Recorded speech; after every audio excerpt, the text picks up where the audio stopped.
The living room felt smaller than usual, even though nothing had changed. Same beige sofa. Same coffee table with the glass top that always needed cleaning. Same framed photos of happier times that now seemed like elaborate lies. Simone watched her best friend of 15 years bounce a curly-haired toddler on her knee. Denise had always been dramatic, but today she seemed nervous.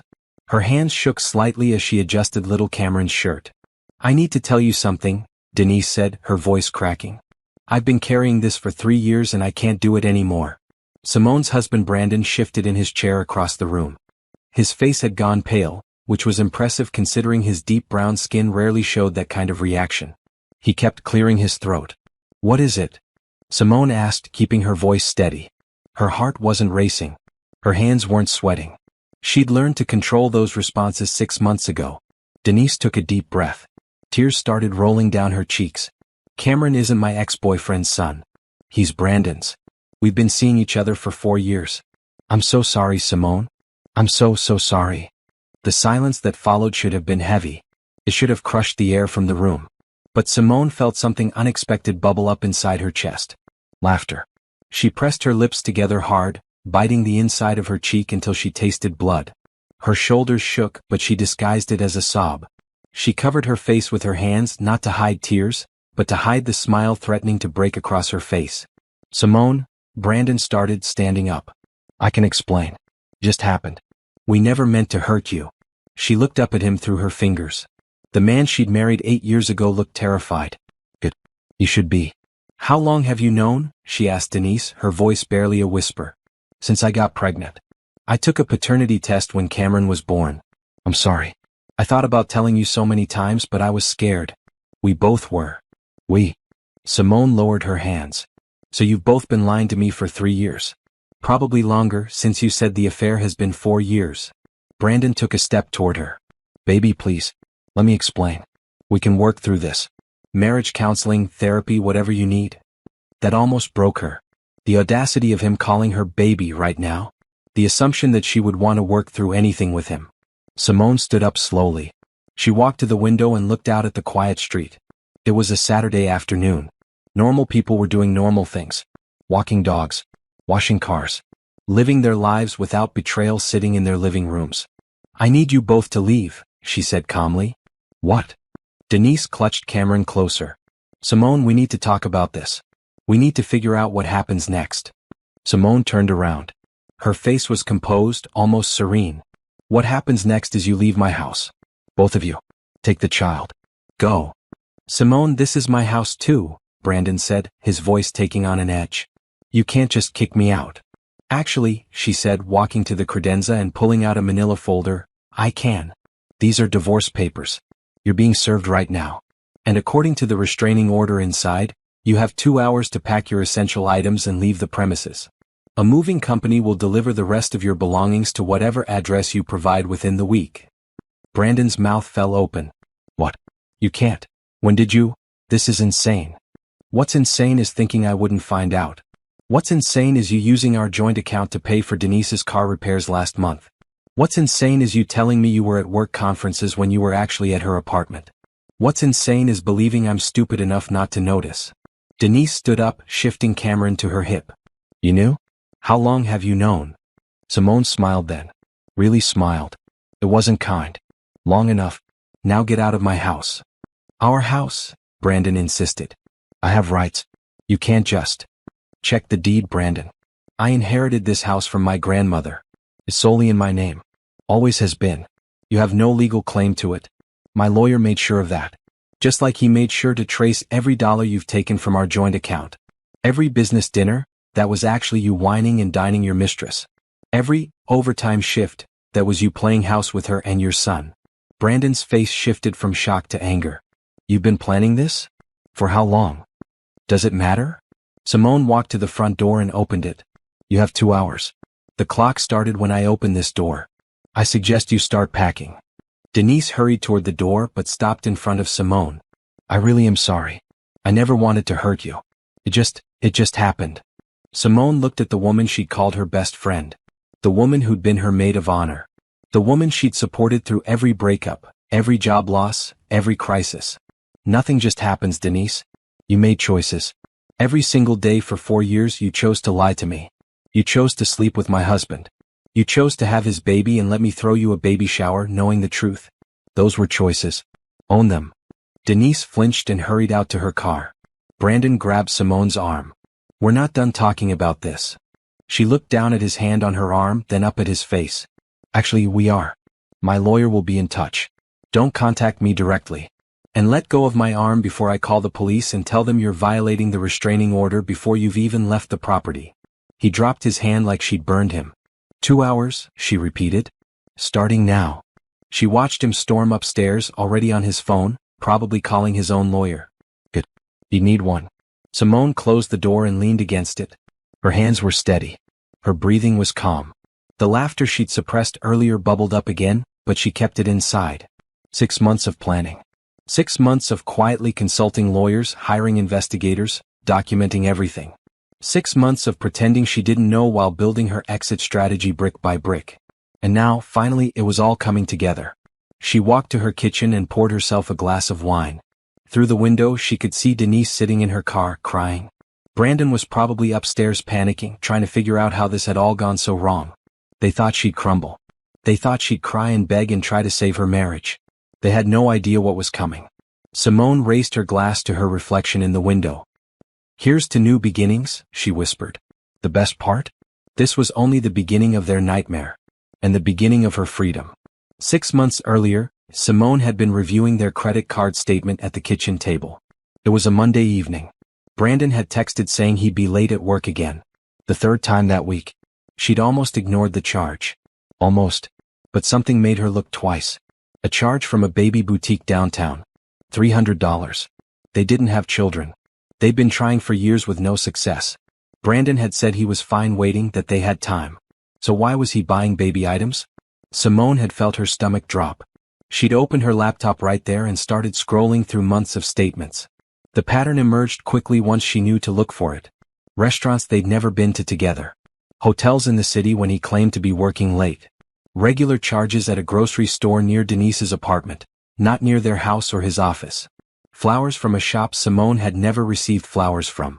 She'd sat there for an hour, documenting everything in a spreadsheet. Dates, times, amounts, locations. Her hands had shaken at first, but then they'd steadied. Numbers didn't lie. Patterns didn't lie. People did. The next morning, she'd called a divorce attorney. Not just any attorney, the best one she could find. Patricia Chin had a reputation for destroying cheating spouses in court.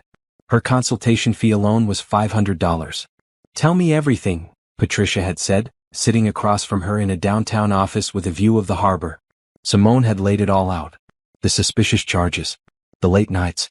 The distance. The way Brandon had become protective of his phone.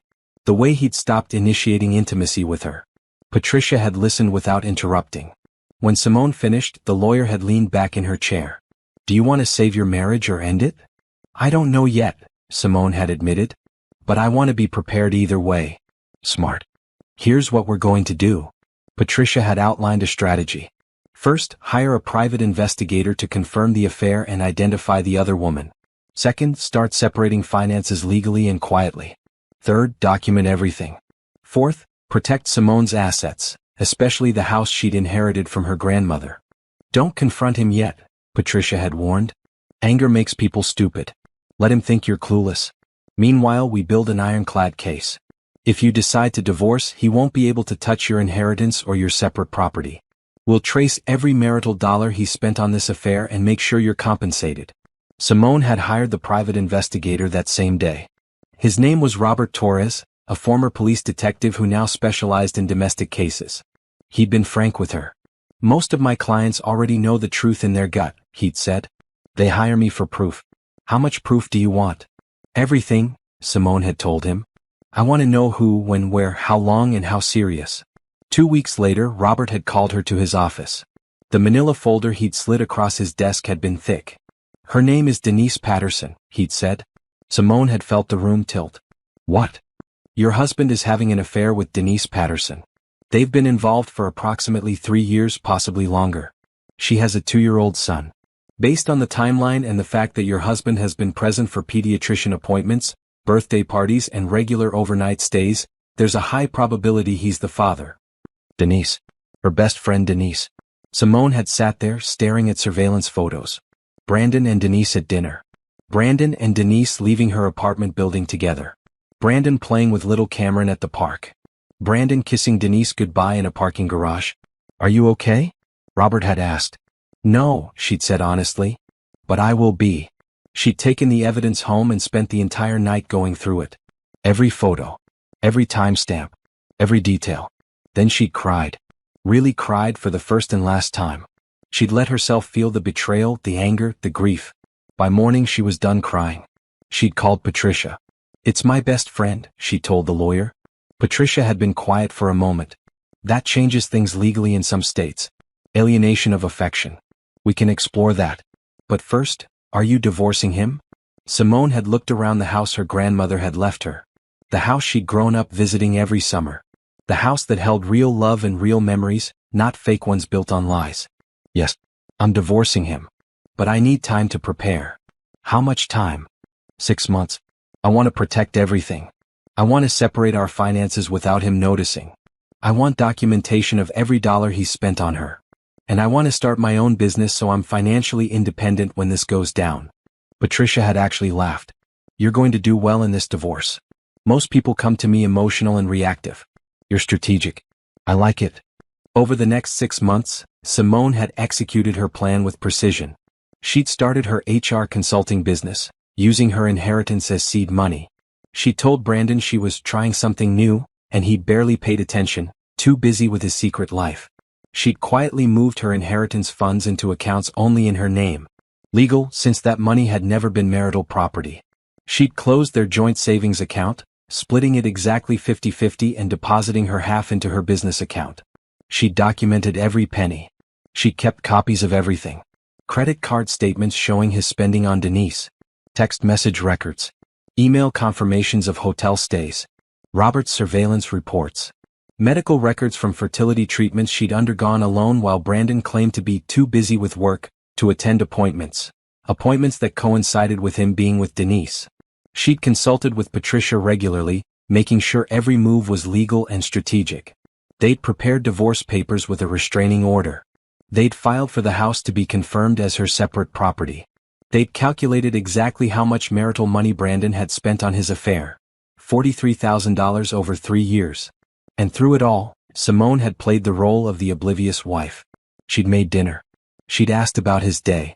She'd pretended to believe his lies. She'd smiled at Denise when they met for coffee, listening to her friend complain about being a single mother while knowing the truth. It had been the hardest performance of her life.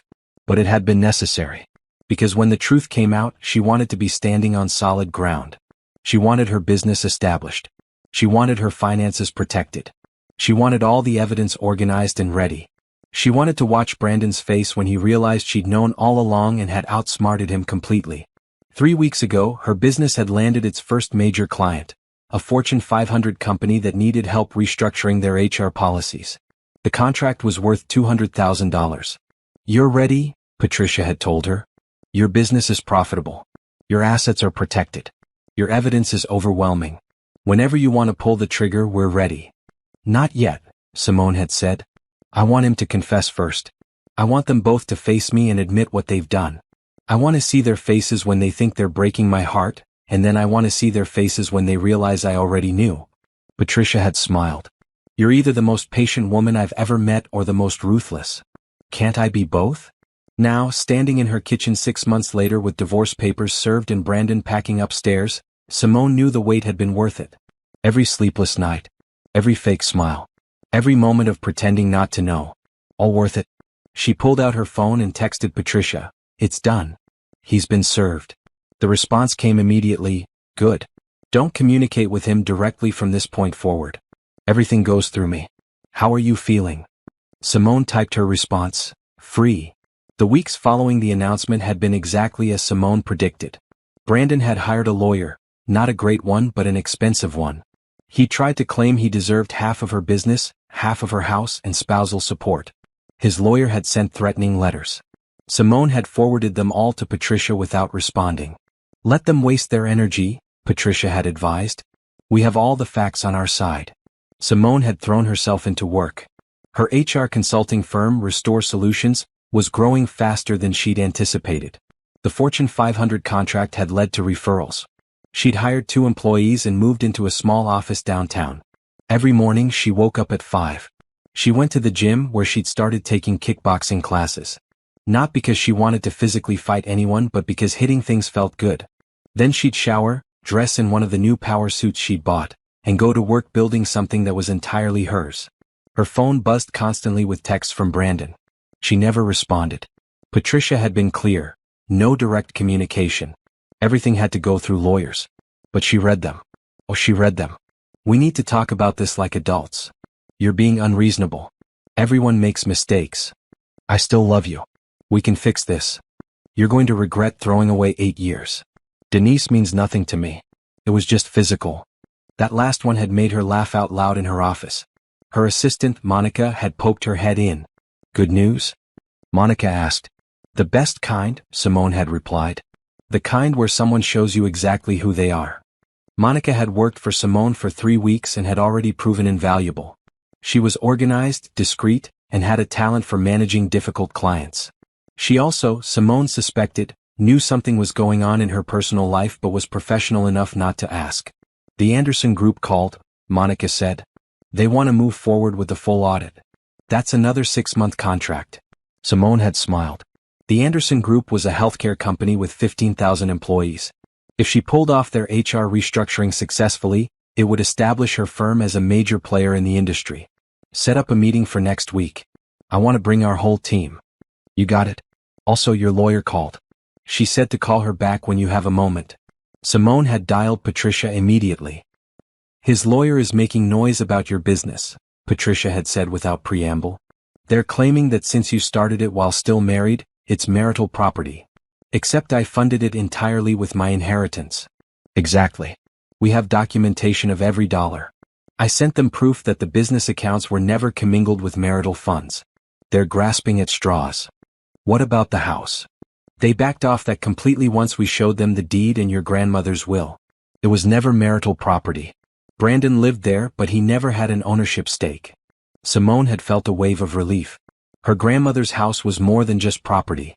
It was her last connection to the woman who'd raised her when her own mother hadn't been capable. She'd die before she let Brandon claim any part of it. They're going to focus on the affair spending, Patricia had continued. They're going to claim it was his money too and he could spend it how he wanted. Except he lied about what he was spending it on. He claimed business dinners and work expenses. I have tax returns where he wrote off some of those charges. Patricia had laughed. Oh, this just keeps getting better. Tax fraud on top of infidelity.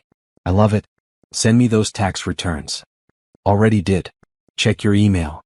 You're my favorite client, you know that? After the call, Simone had sat back in her chair and looked around her office. 6 months ago, this space hadn't existed. She'd been a woman trapped in a dying marriage, working a job she tolerated but didn't love, believing her best friend actually cared about her. Now she was a business owner with a growing client list and a future that belonged only to her. Her phone buzzed again. Another text from Brandon. I know you're reading these. Please, baby. Just talk to me. She blocked his number. She should have done it weeks ago. That evening she met her cousin Lauren for dinner. Lauren was the only family member she'd told about the divorce. The only one who knew the whole story. You look good, Lauren had said, hugging her tight. Like really good. Glowing. Revenge agrees with me, Simone had joked. They'd settled into a booth at their favorite Italian restaurant. Lauren had ordered wine for both of them. Tell me everything. How's the business? Simone had filled her in on the new contracts, the growing team, the office space. Lauren had listened, beaming with pride. And Brandon? Still trying to get me to talk to him. Still trying to claim my business. His lawyer is terrible though. Patricia is destroying him. What about Denise? Simone had taken a sip of wine. She'd been thinking about Denise a lot lately. I hope she's happy. She got what she wanted. A man who lies and cheats. A relationship built on betrayal. I'm sure that'll work out great for them. You're not curious about how they're doing? Not even a little bit. They're not my problem anymore. But that wasn't entirely true. She'd heard through mutual friends that Denise was struggling. Apparently, Brandon's financial situation was worse than expected. The legal fees from the divorce were piling up. His job had become unstable when colleagues found out about the affair. Not because they cared about morality, but because he'd lied about his overtime and expenses. And now Denise had a man with no money, no integrity, and a child to support. The fantasy affair had become a complicated reality. Simone had heard they were fighting constantly. Good. You know what the best part is? Simone had told Lauren. I'm not even trying to ruin them. They're doing that all by themselves. I'm just over here building my life, and their lives are falling apart because they built everything on lies. Lauren had raised her glass. To karma. To karma, Simone had agreed. Later that night, alone in her house, Simone had walked through the rooms Brandon had vacated. She'd redecorated immediately. New paint. New furniture. New everything. The space felt lighter without his presence. Cleaner. She turned his old office into a reading room. The bedroom they'd shared was now entirely hers, with new linens and a new bed. She'd burned sage in every corner, which her grandmother would have approved of. The photos had been the hardest part. Wedding pictures. Vacation photos. Images of a life she'd thought was real. She'd packed them all in boxes and stored them in the basement. Maybe someday she'd throw them away. Maybe someday they wouldn't hurt to look at. But not yet. Her phone rang. Patricia again. Quick update. They've accepted that the house is yours. They've dropped the business claim after seeing our documentation. They're now focusing solely on trying to reduce the amount he owes you for the affair spending. How much are they trying to reduce it to? 20,000. From the original 43. Tell them 35 and we have a deal. I want this done. Patricia had paused. You sure? We could probably get the full amount. I'm sure. The faster this is over, the faster I can move on completely. 35,000, he keeps his car and his personal items, we split the joint account 50-50, and I never have to see or speak to him again. I'll make it happen. 2 days later, the settlement was agreed upon. Brandon would pay Simone $35,000 in restitution for marital funds spent on his affair. The house remained solely hers. Her business remained solely hers. They would file for an uncontested divorce based on adultery. The entire process would be finalized within 60 days. Simone had signed the papers without hesitation. How do you feel? Patricia had asked. Like I just took out the trash, Simone had replied. And she'd meant it. The official launch party for Restore Solutions happened on a crisp October evening, exactly 3 months after Brandon had been served with divorce papers. Simone had rented space at a downtown gallery, invited current and potential clients, and prepared a presentation about her company's mission. She wore a deep blue dress that made her brown skin glow. Her hair was styled in natural curls that framed her face. She felt beautiful, powerful, and completely herself. Monica had done an incredible job with the setup. The gallery space was elegant without being stuffy. Servers circulated with appetizers and drinks. A slideshow played on screens around the room, showcasing Restore Solutions' work with testimonials from satisfied clients. You ready for this? Monica asked, straightening Simone's collar. I've been ready, Simone replied. She took the microphone and looked out at the crowd of about 75 people. Some were current clients. Some were potential ones. Some were colleagues from her previous job who'd supported her leap into entrepreneurship. Her cousin Lauren was there, beaming with pride. Thank you all for coming, Simone began. 6 months ago, Restore Solutions was just an idea. A belief that companies perform better when their employees are treated with dignity and fairness.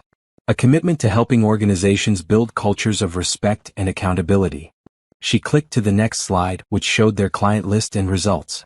Today we've worked with 5 major companies. We've helped restructure HR policies that protect employees while supporting business goals. We've mediated workplace conflicts. We've trained managers on ethical leadership. And we're just getting started. The crowd applauded. Simone felt a surge of pride. I started this business during one of the hardest periods of my life, she continued. I was ending a marriage. I was discovering that people I trusted had betrayed me. I could have let that break me. Instead, I let it fuel me. I took that pain and turned it into purpose. She wasn't looking at Brandon. He wasn't there. But she knew he'd hear about this. Someone would tell him. Someone would mention how successful she was becoming. How she'd taken her divorce settlement money and reinvested it into her business. How she was thriving. Restore Solutions is built on a simple principle. The best revenge is building a better life. Not tearing others down but lifting yourself up. Creating something meaningful. Becoming someone you're proud to be. More applause. Simone saw several people nodding along. So thank you for being part of this journey. Thank you for trusting us with your most valuable asset, your people. And thank you for believing that businesses can do well by doing good." After the presentation, people swarmed her with questions and congratulations. Business cards were exchanged. New connections were made. By the end of the evening, she had 3 solid leads for new contracts. "That was incredible," Monica said as they cleaned up. "You're a natural at this." "I had good motivation," Simone replied, helping fold up presentation materials. Her phone buzzed. A text from an unknown number. "Saw your launch on social media. Looks like you're doing well. I'm happy for you. B." She deleted it without responding. Brandon didn't get to be part of her success story. He didn't get to pretend he'd supported her. He dismissed her business as a hobby when she'd started it. Now that it was succeeding, he wanted to offer congratulations? No, he didn't get that privilege. Lauren came up and hugged her. "Grandma would be so proud of you." That made Simone's eyes sting with tears. "You think so?" "I know so. She always said you had steel in your spine. You're proving it." The next morning, Simone woke up to an email from the CEO of the Anderson Group, the healthcare company she'd been courting for months. They wanted to move forward with the full contract. 6 months of work, potentially extending to a year. The revenue would allow her to hire 3 more employees and move to a larger office. She read the email 3 times to make sure it was real. Then she called Patricia. "I got the Anderson contract," she said. "Congratulations. That's huge." "It is. And I wanted to say thank you. For everything. Not just the legal work, but for believing in me when I was planning all this. For helping me see that I could protect myself and build something new at the same time." Patricia's voice was warm. "You did the hard work, Simone. I just showed you the path. You walked it." After hanging up, Simone sat in her kitchen, the kitchen in her grandmother's house that was completely, legally, undeniably hers, and let herself feel the full weight of what she'd accomplished. 6 months ago, she'd been a woman whose husband was cheating with her best friend. A woman who'd been lied to and betrayed by the 2 people she trusted most. Now she was a successful business owner with a growing company, a beautiful home, and a future filled with possibilities. The divorce would be final in 3 weeks. She'd already picked out her outfit for the court date. She'd already planned what she'd do afterward. Take herself to a nice dinner, buy herself flowers, and toast to new beginnings. Her phone rang. "Monica. Sorry to call so early, but I just got off the phone with someone from Bennett Corporation. They heard about us through the Anderson Group. They want a consultation meeting." Simone smiled. "Set it up. Also, a reporter from the Business Chronicle wants to interview you about women-owned businesses in the city. Interested?" "Absolutely. You're on fire, boss." "Just getting started," Simone replied. And she meant it. The business was thriving, but she had bigger plans. She wanted to expand to multiple cities. She wanted to create a nonprofit arm that helped women in abusive or financially controlling relationships gain independence. She wanted to write a book about rebuilding after betrayal. She wanted to build an empire. Not because she needed to prove anything to Brandon or Denise. Not for revenge or validation. But because she could. Because she'd discovered she was capable of so much more than she'd ever imagined. Because her grandmother had left her a house, but Simone was going to leave a legacy. That evening, she drove past Denise's apartment building. She didn't mean to, it was on the way to meet Lauren for dinner. But when she saw Brandon's car parked outside, looking older and more beat up than she remembered, she felt nothing. No anger. No sadness. No curiosity. Just nothing. She kept driving, thinking instead about the Bennett Corporation meeting next week. About the interview with the Business Chronicle. About the life she was building brick by brick, choice by choice, day by day. The best revenge wasn't destroying them. It was becoming someone they could never touch, never hurt, never diminish. It was becoming free. The divorce court date arrived on a gray November morning. Simone wore a charcoal suit with a white blouse. Professional. Calm. Unbothered. She arrived early with Patricia, who'd prepared her thoroughly. "This should be straightforward," the lawyer had said. "We have the settlement agreement. The judge just needs to review and approve it. Then you're done." Brandon was already there with his lawyer, a middle-aged man named Frank who'd clearly realized too late that his client had no case. Brandon looked terrible. He'd lost weight and not in a healthy way. His eyes had dark circles under them. His suit didn't fit right. Simone felt nothing looking at him. Not pity. Not satisfaction. Nothing. Denise wasn't there, which was probably smart.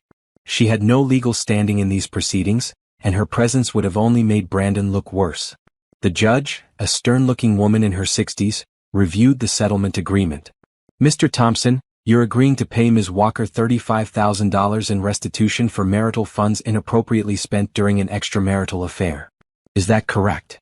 Brandon's jaw tightened. Yes, Your Honor. And you acknowledge that the property at 412 Maple Street belongs solely to Ms. Walker as inherited property, and you have no claim to it? Yes, Your Honor. And you acknowledge that Restore Solutions, Ms. Walker's business, was funded entirely by her separate inheritance and you have no ownership stake in it? Brandon glanced at Simone. She kept her face neutral. Yes, Your Honor, he said quietly. Ms. Walker, is this settlement acceptable to you? Simone stood. Yes, Your Honor. I just want this marriage dissolved so I can move forward with my life. The judge nodded. Very well. This settlement is fair and equitable. I'm granting the divorce based on adultery as cited. The marriage between Simone Walker and Brandon Thompson is hereby dissolved. Mr. Thompson, you have 90 days to pay the restitution amount to Ms. Walker. Are there any questions? No, Your Honor, both lawyers said in unison. Then we're adjourned. That was it. 8 years of marriage dissolved in less than 15 minutes. Simone walked out of the courthouse feeling lighter than she had in years. Patricia hugged her on the steps. Congratulations. You're officially free. Thank you. For everything. What are you going to do now? Simone smiled. I'm going to take myself to lunch, buy myself flowers, and then go back to work. I have a business to run. She turned to leave and nearly walked into Brandon. He'd followed her outside. Simone, wait. Can we talk? Just for a minute? Patricia stepped between them. All communication goes through me, Mr. Thompson. You know that. I just want 1 minute. Please. Simone looked at Patricia, who shrugged. It's your call. 1 minute, Simone said. And my lawyer stays right here. Brandon nodded and stepped a few feet away, Simone following. He looked at her with something that might have been regret. Or just self-pity. It was hard to tell. I'm sorry, he said. I know it doesn't mean anything now, but I am. I was stupid. I threw away something real for something that wasn't. And now I've lost everything. Simone crossed her arms. Is this the part where I'm supposed to feel sorry for you? No. I needed you to know that I regret it. All of it. Okay. You've told me. Is that all? He looked surprised. That's it?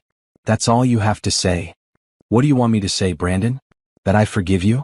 That I understand? That we can be friends? She shook her head. I don't forgive you. I don't care to understand why you did it. And we will never be friends. You made your choices. Now you get to live with them. I heard your business is doing well. It is. Very well. That's good. I'm glad. He said it like he meant it, which somehow made it worse. Are you with Denise now? Simone asked, surprising herself. Brandon looked down. Yeah. We're trying to make it work. For Cameron. Good luck with that. She's not who I thought she was, he said quietly. When it was secret and exciting, it was different. Now that it's real life with bills and responsibilities and a kid, it's hard. Simone almost laughed. You mean reality isn't as fun as sneaking around and playing house? Who could have predicted that? I deserve that. You deserve worse. But I'm not going to give it to you. Because I don't care enough to waste my energy on you anymore. We're done, Brandon. Legally, emotionally, in every way that matters. Live your life. I'm going to live mine. She turned and walked back to Patricia without waiting for his response. How do you feel? Patricia asked as they walked to their cars. Free, Simone said. Completely, totally free. She went to her favorite restaurant and ordered a steak and a glass of expensive wine. She sat alone at a table by the window and savored every bite. Other diners probably thought she was waiting for someone. She wasn't. She was celebrating her own company. After lunch, she stopped at a florist and bought herself a huge bouquet of white roses. The florist, an elderly woman, had smiled at her. Special occasion? Very special. I just divorced my cheating husband and my business is thriving. I'm celebrating me. The woman had laughed and added extra flowers to the bouquet at no charge. Good for you, honey. You enjoy every minute of that freedom. Simone had taken the flowers to her office. Monica had whistled when she saw them. Hot date. The best kind. With myself. Monica had laughed. Boss, you're my hero. The rest of the day had been productive. Simone had finalized the Anderson contract terms. She'd hired 2 new employees to handle the increased workload. She'd responded to the Business Chronicle reporter with interview availability. That evening, Lauren had come over with champagne and takeout. To the newly divorced and incredibly successful Simone Walker, Lauren had toasted. I'll drink to that, Simone had replied. They'd sat on the floor of Simone's living room, eating Chinese food and drinking champagne straight from the bottle like they were in college again. Did you see him? Lauren had asked. At court. Yeah. He wanted to apologize. What did you say? That I don't care enough to forgive him or hate him. That we're done and he gets to live with his choices. Lauren had studied her cousin's face. And you meant it? You're really over it? Simone had thought about it honestly. Yeah, I am. I was over it before the divorce was even final. I was over it the second I decided to leave. Everything since then has just been paperwork. What about Denise? What about her? She's not my problem either. She got exactly what she wanted. A man who cheats and lies. I hope they're very unhappy together. They both laughed at that. You know what I realized? Simone had said. The affair was never about me. It wasn't because I wasn't enough or didn't do enough or wasn't pretty enough or successful enough.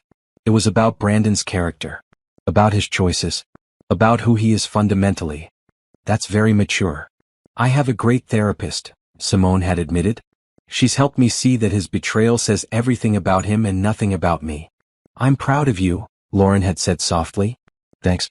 I'm proud of me too. Later that night, alone in her bed, Simone had reflected on the day. The marriage was over. The legal battle was won.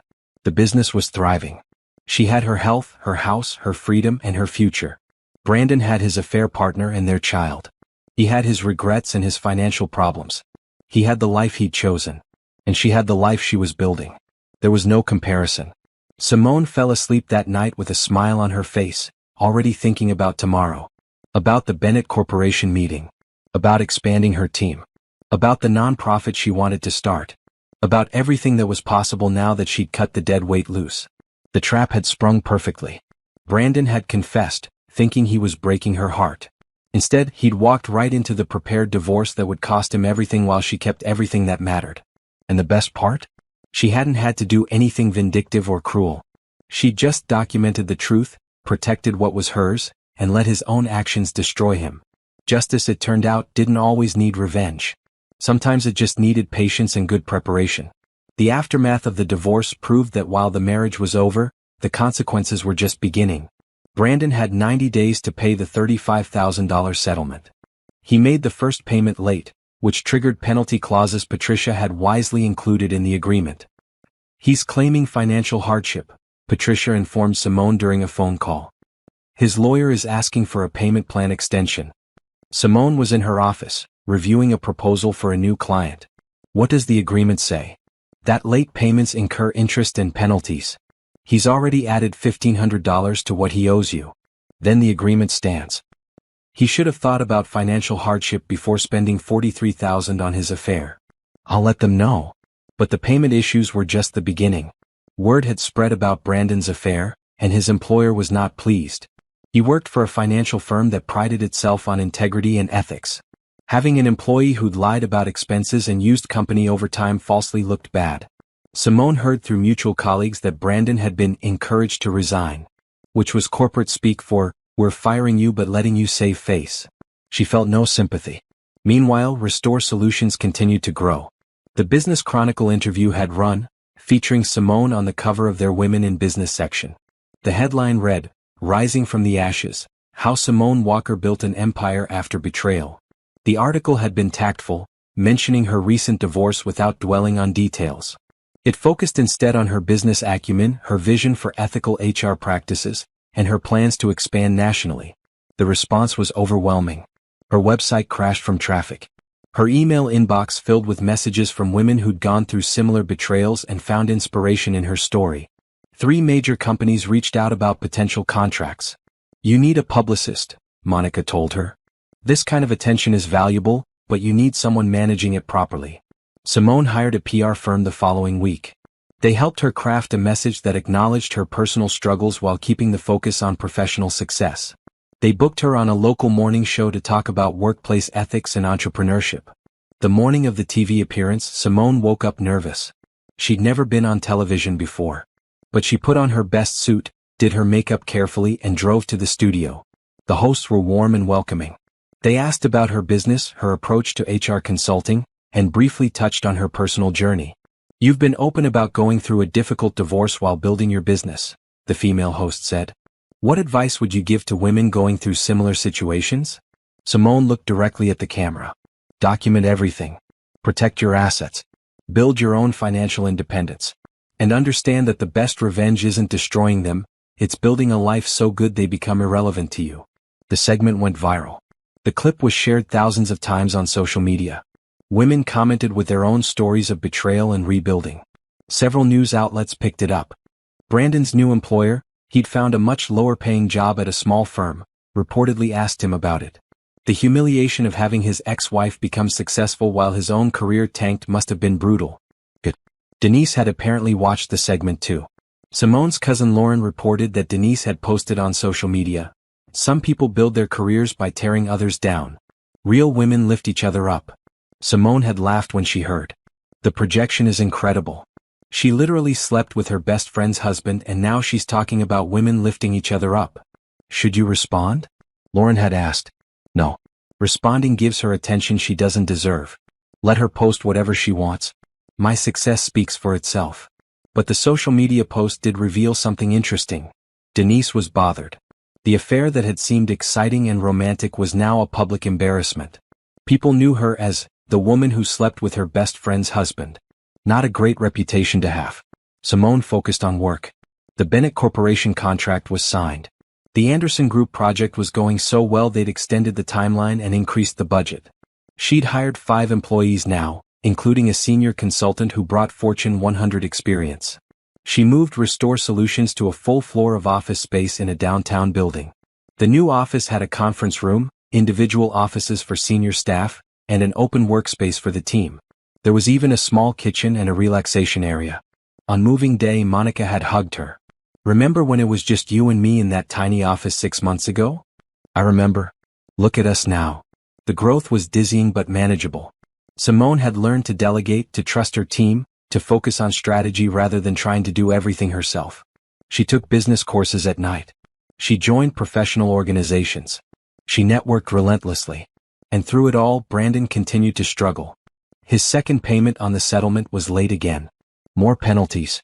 More interest. The $35,000 had grown to almost $40,000. Patricia called with an update. His lawyer is saying he can't make the payments. They're threatening bankruptcy. Can he do that? He can file for bankruptcy, but divorce settlements aren't typically dischargeable. Especially ones based on proven misconduct like this. We'd fight it and win. Do what you need to do. Simone refused to feel guilty. She hadn't forced Brandon to have an affair. She hadn't forced him to spend marital money on another woman. She hadn't forced him to lie and cheat and betray every vow he'd made. Those were his choices. These were his consequences. In December, 6 months after the divorce was finalized, Simone held a company holiday party.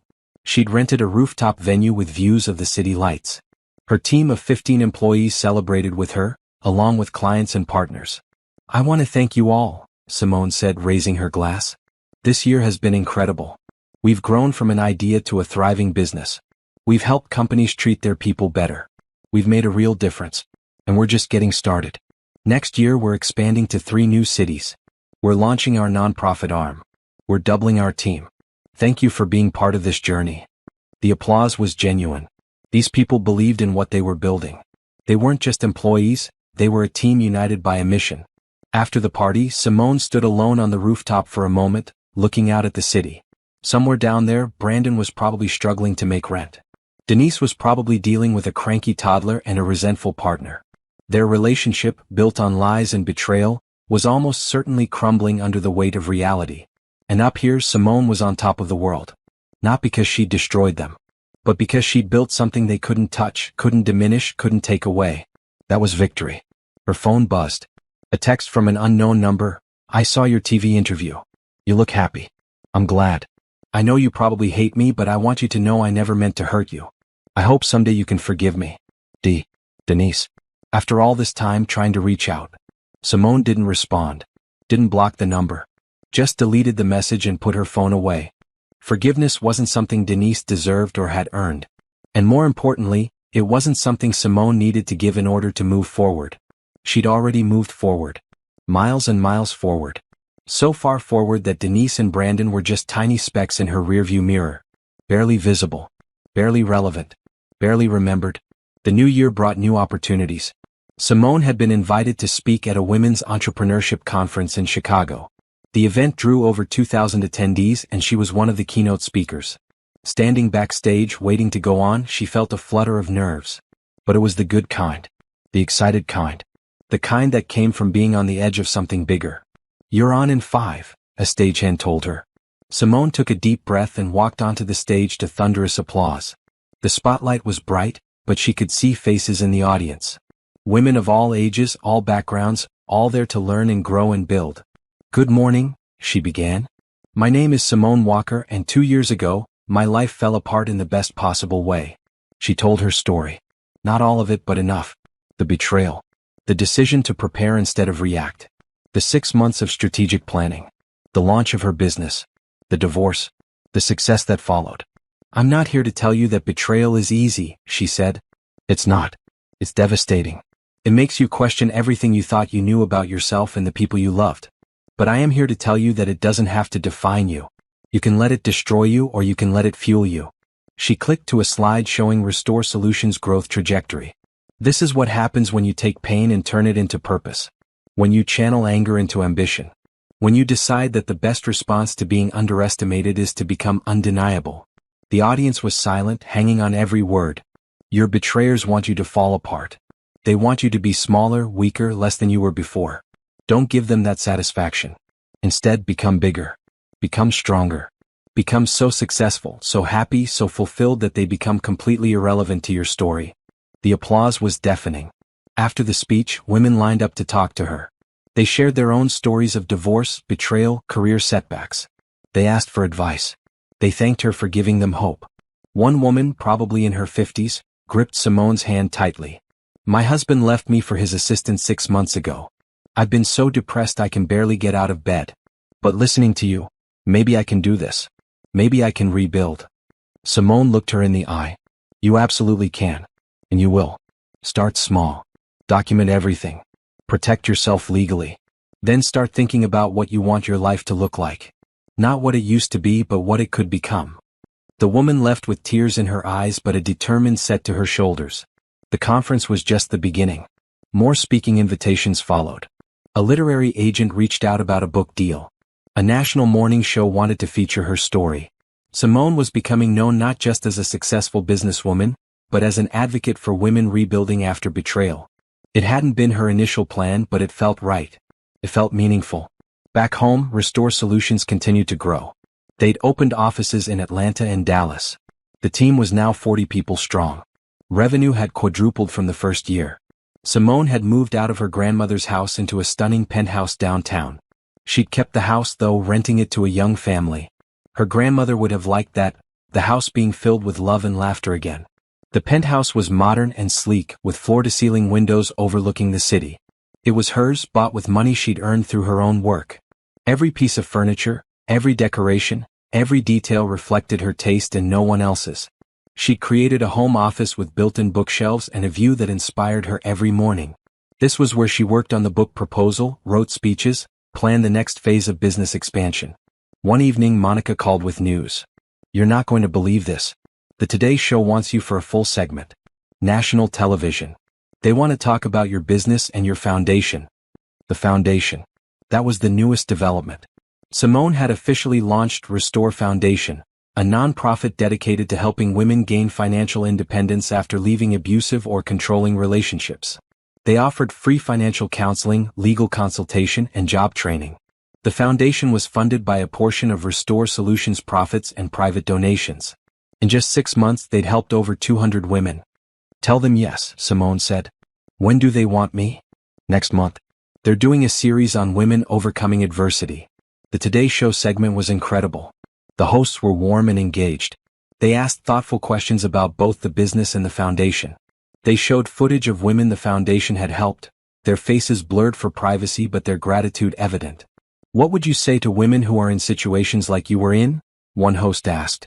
"I'd say, start planning. You don't have to leave today. You don't have to make dramatic moves right away. But start documenting.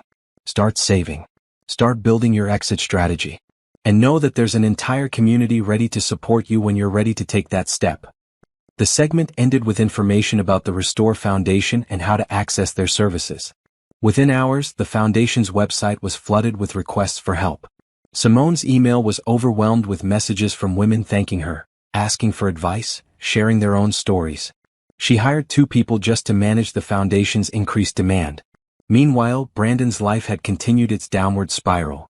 Through the inevitable small-town gossip network, Simone heard that he and Denise had broken up. Apparently, the financial stress and constant fighting had been too much. Denise had kicked him out. Brandon was now living in a studio apartment, struggling to make child support payments for Cameron, and working 2 jobs to try to pay off the settlement he still owed Simone. Simone felt nothing hearing this news. Not satisfaction. Not pity. Nothing. He was a stranger now. Someone she used to know. Someone whose choices had led him to exactly where he was. Denise, according to Lauren, was bitter and struggling. She'd posted something on social media about people who succeed by playing the victim, which was clearly directed at Simone. Should we respond? Lauren had asked. No. Let her be bitter. It doesn't affect me at all. And it didn't. Simone was too busy building her empire, helping other women, planning her next moves. She didn't have time or energy to worry about 2 people who'd made terrible choices and were now living with the consequences. The book deal came through. A major publisher offered her a substantial advance for a book tentatively titled Rebuilding, Turning Betrayal into Breakthrough. She'd spend the next year writing it while continuing to run her business and foundation. She hired a writing coach to help her structure the narrative. The book would blend personal story with practical advice, addressing both the emotional journey of betrayal and the strategic steps needed to rebuild. One night, working on a chapter about forgiveness, Simone paused. Did she forgive Brandon and Denise? She thought about it honestly. Forgiveness felt like the wrong word. She didn't hate them anymore, which had been true for a long time. She didn't wish them harm. She didn't think about them much at all. What she felt was indifference. Complete, total indifference. They were people who'd hurt her once. People whose actions had inadvertently pushed her toward a better life. People who no longer mattered in any meaningful way. Was that forgiveness? Or was it just moving on so completely that forgiveness became irrelevant? She wasn't sure. But it felt like freedom either way. 18 months after the divorce, Simone received an unexpected email from Brandon's lawyer. He was requesting to reduce the remaining settlement payments due to extreme financial hardship. Patricia forwarded the email with a note. Up to you. We can fight this or accept a reduced amount. He's paid about $22,000 so far. Still owes $18,000 with penalties and interest. Simone thought about it. $18,000 wasn't going to change her life. She didn't need it. But the principle mattered. Counteroffer, she wrote back. $15,000 paid in full within 60 days, or the full amount stays in place with continued penalties for late payment. His choice. Brandon accepted. The money arrived in 2 weeks, a cashier's check for $15,000. Simone donated the entire amount to the Restore Foundation. You gave it away? Lauren asked, incredulous. Just like that. It was never about the money, Simone explained. It was about accountability. About him facing consequences. He paid. Now I'm using that money to help other women. Feels right. The donation allowed the foundation to expand services. They hired 3 more counselors and opened a second office location. They started a job training program teaching women marketable skills. Word of Simone's donation got out. She suspected Patricia had mentioned it to someone, and it brought even more positive press. The narrative was perfect. Woman betrayed by husband uses settlement money to help other betrayed women. A national women's magazine did a full feature on her. The photo shoot was incredible. They shot her in her penthouse office, looking powerful and peaceful. The article was titled, The Revenge of Success, How Simone Walker Turned Heartbreak into Healing. Meanwhile, the consequences for Brandon and Denise continued to mount. Brandon's job situation remained unstable. He'd been fired from the second firm for performance issues and was now working freelance, barely making ends meet. His relationship with Cameron was strained. Denise had made it difficult for him to have consistent visitation. Denise herself was struggling. Being known as the other woman had affected her social life. Friends had distanced themselves. Her own family, Simone heard, was disappointed in her choices. She'd lost her job due to the stress and was working part-time retail. The romantic affair had become a nightmare of poverty, resentment, and broken promises. Simone learned all this not because she was investigating them, but because people kept telling her. Mutual acquaintances, former friends, Even strangers who somehow knew the story and wanted to update her. She always responded the same way, "I hope they figure things out. I'm focused on my own life." And she was. Restore Solutions had been named one of the fastest growing businesses in the region.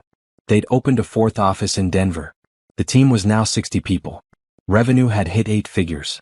The book was nearly finished. Simone had poured her heart into it, balancing vulnerability with practical advice. Her editor loved it. The publisher was planning a major marketing campaign. "This could be a bestseller," her editor told her during a call. "Your story is compelling, but it's the practical framework you've built around it that makes it special. Women don't just want inspiration, they want a roadmap. You've given them both." The foundation had helped over 500 women by this point. They'd partnered with legal aid societies, financial advisors, and career counselors. They'd created a comprehensive support system. One woman, Jennifer, had come to them 6 months ago, fleeing a financially controlling marriage.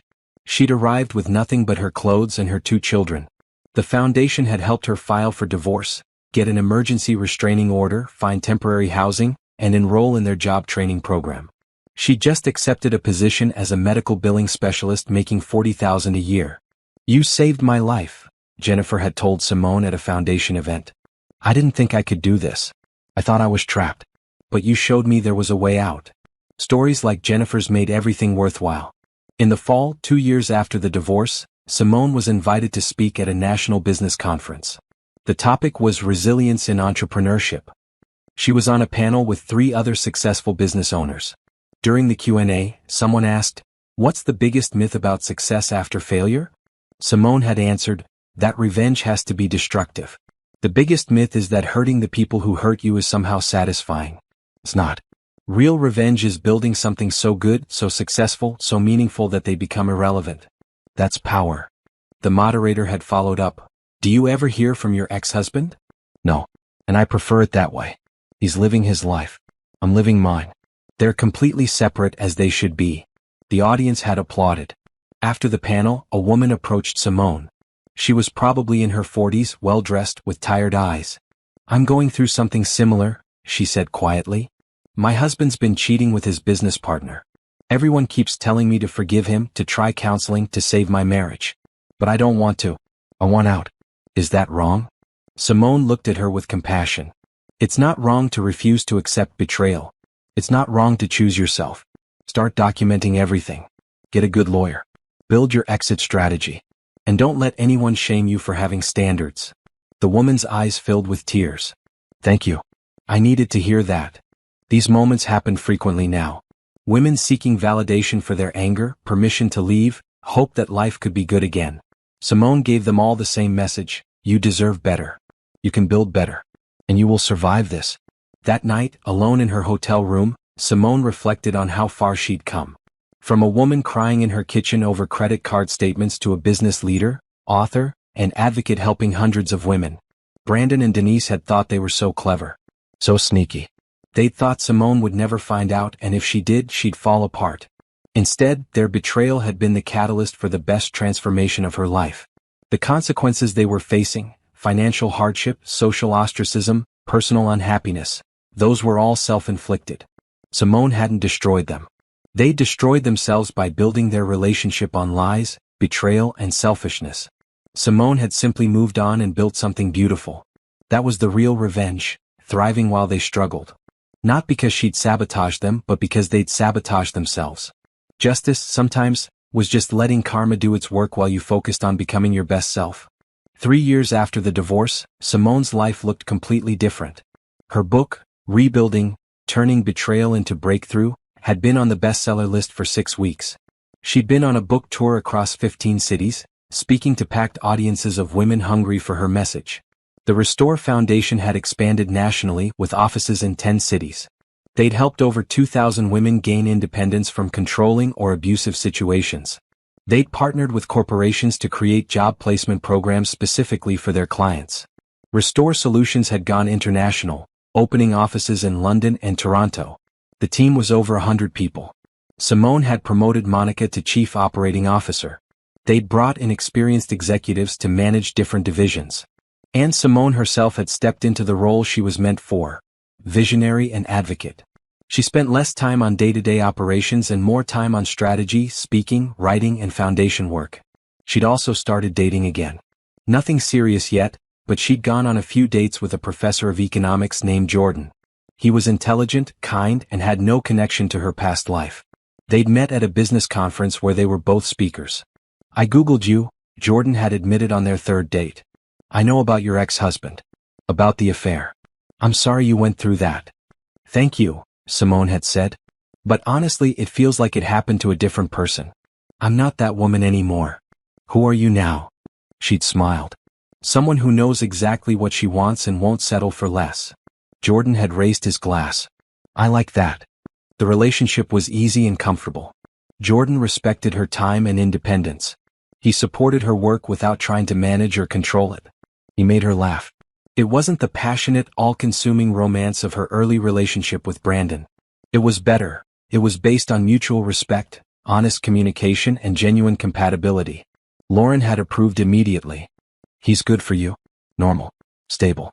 Not a lying cheater." "The bar is pretty low," Simone had joked. "But he clears it easily." Meanwhile, updates about Brandon and Denise had become increasingly rare. Simone didn't ask about them, and people eventually stopped offering information.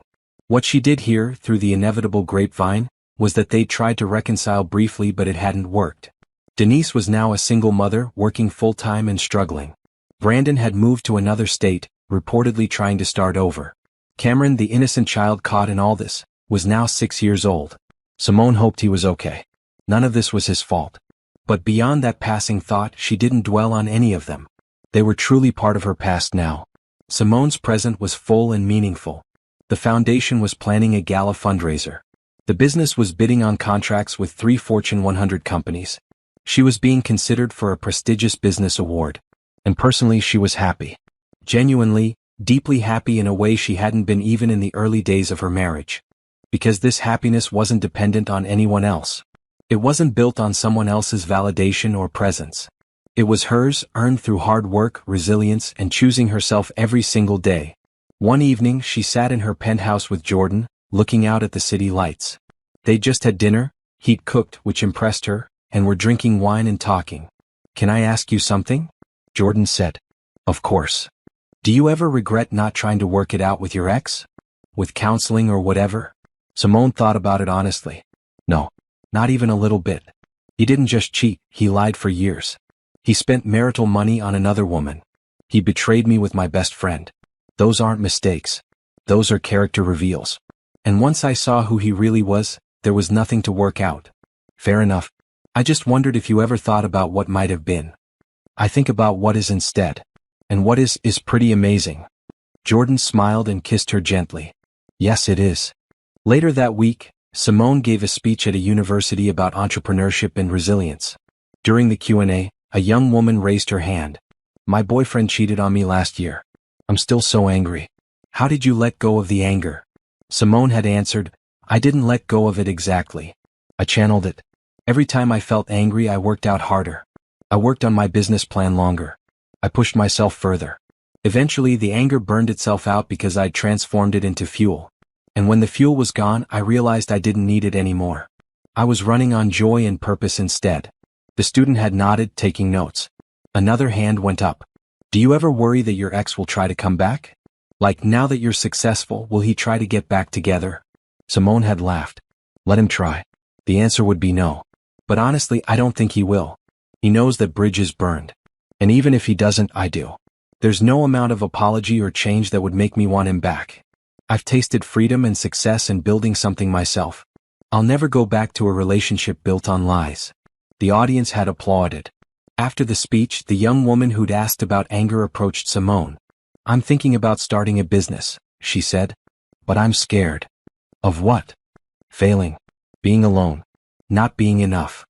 Simone had taken her hands. "Listen to me. You are enough. Right now, exactly as you are enough. And failure? Failure is just information. It tells you what doesn't work so you can find what does. As for being alone is better than being with someone who doesn't value you. Trust me on that." The girl had hugged her, crying a little. "Thank you." These moments reminded Simone why she did this work. Why she shared her story publicly even though it was sometimes painful. Why she put herself out there? Because her pain could become someone else's roadmap. Her breakthrough could light someone else's path. That evening, Simone met with the foundation board to discuss expansion plans. They wanted to create a mentorship program pairing successful professional women with foundation clients. "We need volunteers who can commit to at least 6 months," the program director explained. "Women who've been through similar situations and come out the other side." "I'll do it," Simone said immediately. The board looked surprised. "You're already so busy." "I'll make time. This is important. Besides, I remember what it felt like to have no one to talk to who understood. If I can be that person for someone else, I want to be." The program launched 2 months later. Simone was matched with a woman named Tasha, 32 years old, leaving a 15-year marriage to a man who'd financially controlled every aspect of her life. Their first meeting was at a coffee shop. Tasha was nervous, playing with her cup. "I don't know how to do any of this," she admitted. "I've never had my own bank account. I've never paid a bill. He handled everything and told me it was because he loved me and wanted to take care of me. Now I realize he was keeping me dependent." Simone remembered that feeling. The helplessness. The fear. "You're going to learn. And you're going to be amazed at how capable you are. Trust me." Over the next 6 months, Simone met with Tasha weekly. They worked on basic financial literacy, job interview skills, building confidence, setting boundaries. Watching Tasha transform from a scared, uncertain woman to someone who just signed a lease on her own apartment and started a new job was incredibly rewarding. "I never would have believed I could do this," Tasha told Simone at their final mentorship meeting. "I thought I needed him. But I don't. I just needed someone to believe in me until I could believe in myself." "You did the work," Simone said. "I just walked beside you. You did more than that. You showed me what's possible. You proved that life can be better on the other side." These words stayed with Simone. This was her purpose. Not just building a successful business but showing other women what was possible. Being proof that betrayal didn't have to be the end of the story, it could be the beginning of a better one. 3 years ago, she'd been crying in her kitchen over credit card statements. Now she was changing lives. That was victory. 4 years after the divorce, Simone stood on stage at the National Women's Leadership Summit, accepting the Entrepreneur of the Year award. The ballroom was filled with over 1,000 people, all standing and applauding. "Thank you," she said into the microphone, her voice steady and strong. 4 years ago, I was at the lowest point of my life. My marriage was ending. My trust was shattered. I felt like a failure." She paused, looking out at the crowd. "But that low point became my launching point. I learned that we get to choose what breaks us and what makes us. Betrayal could have destroyed me. Instead, I let it fuel me." The audience was silent, listening intently. Today, Restore Solutions operates in 6 countries with over 200 employees. We've helped hundreds of companies create better workplace cultures. The Restore Foundation has assisted over 3,000 women in gaining independence from controlling situations. My book has reached millions of readers. She held up the award. "But this isn't just mine. This belongs to every woman who chose herself, who walked away from what was hurting her and toward what could heal her, who decided that her life was worth fighting for." The applause was thunderous. After the ceremony, Simone was surrounded by well-wishers, colleagues, and media. Jordan stood off to the side, beaming with pride. They'd been together for over a year now, and their relationship had deepened into something solid and real. "I'm so proud of you," he said when she finally made her way to him. "Thank you for being here. Wouldn't be anywhere else." The success was real and measurable. But what mattered more to Simone was the internal transformation. She was no longer the woman who'd hidden her pain and pretended everything was fine. She was someone who'd faced her pain, processed it, and used it to create meaning. The book had evolved into a series. Her publisher wanted her to write about business growth, about leadership, about philanthropy. She was becoming known as a thought leader, not just a survivor. Restore Solutions had been acquired by a larger consulting firm for a sum that made Simone financially secure for life. She'd stayed on as CEO and maintained majority control, but the acquisition provided resources for even faster growth. The foundation had become her primary focus. She'd hired a full executive team to run it and was planning to step back from the business side to focus on advocacy and expansion. She'd bought her dream home, a beautiful modern house with a garden and space for everything she loved. She'd filled it with art and books and things that made her happy. And through it all, she'd never heard from Brandon or Denise. Not a single word in 4 years. Until the email arrived. It came on a Tuesday morning. Subject line: "I owe you an apology." Simone stared at it for a full minute before opening it. Simone, I know I have no right to contact you. I know you've moved on and built an incredible life. I've followed your success from a distance, and I'm genuinely happy for you. I'm writing because I owe you a real apology. Not the half-hearted one I gave at the courthouse. A real one. What I did was unforgivable. I betrayed you in the worst possible way with someone you trusted. I lied for years. I spent our money on an affair. I disrespected you in our marriage. There's no excuse. I've spent the last 4 years trying to rebuild my life and failing because I was building on a foundation of lies and selfishness. I've lost everything that mattered, and I deserve to. I'm not asking for forgiveness. I'm not asking for anything. I just wanted you to know that I understand now what I destroyed, and I'm sorry. You deserved so much better than what I gave you. I hope you're as happy as you seem to be. I hope Jordan treats you the way I should have. You earned every bit of your success. I'm sorry I wasn't strong enough or good enough to be the partner you deserved. Brandon. Simone read it twice. Then she closed it and deleted it. She felt nothing. No anger. No satisfaction. No desire to respond. Just nothing. The apology was 4 years too late.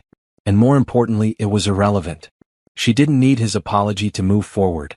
She'd already moved forward. Miles and miles forward. She didn't hate him. She didn't forgive him. She simply didn't care enough to feel anything at all. That evening she told Jordan about the email. Are you okay? He asked. I'm fine. Really. It doesn't affect me at all. Do you want to respond? No. What would I say? I built a whole life that has nothing to do with him. He doesn't get to be part of my story anymore, even as someone I'm forgiving or making peace with. He's just gone. Jordan had nodded, understanding.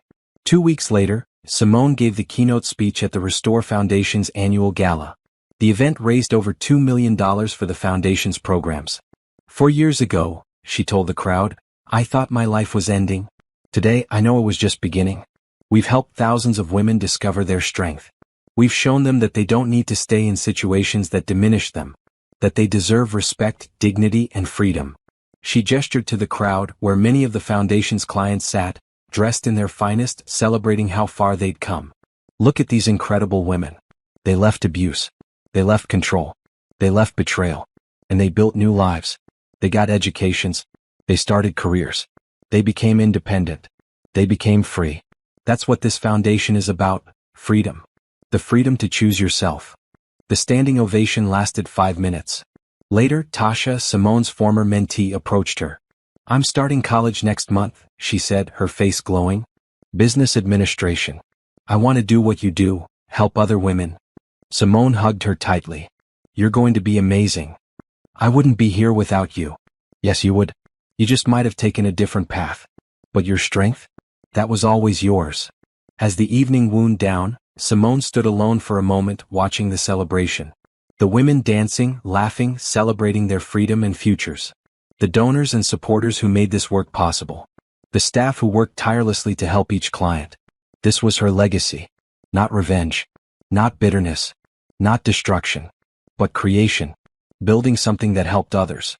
Turning her pain into purpose. Brandon and Denise were somewhere living their lives. She hoped they'd learned from their mistakes. She hoped they were better people now. But honestly, it didn't matter to her either way. What mattered was this. She'd taken the worst betrayal of her life and used it to become the best version of herself. She'd lost a cheating husband and a fake friend. She'd gained an empire, a mission, and genuine happiness. That was complete victory. Jordan appeared at her elbow. Ready to go home? Home. Her beautiful house that she'd bought with her own money. The place where she felt safe and happy and entirely herself. Yeah, she said, taking his hand. Let's go home. As they walked out into the cool night air, Simone looked up at the stars. Her grandmother used to tell her that everything happened for a reason. That sometimes the worst things led to the best things. She'd been right. The betrayal had been terrible. The pain had been real. But it had led her here, to success, purpose, love, and complete freedom. She squeezed Jordan's hand and smiled. The revenge was in the living well. In the becoming. In the rising from the ashes stronger and brighter than before. And she'd risen like a phoenix, beautiful, powerful, and completely reborn.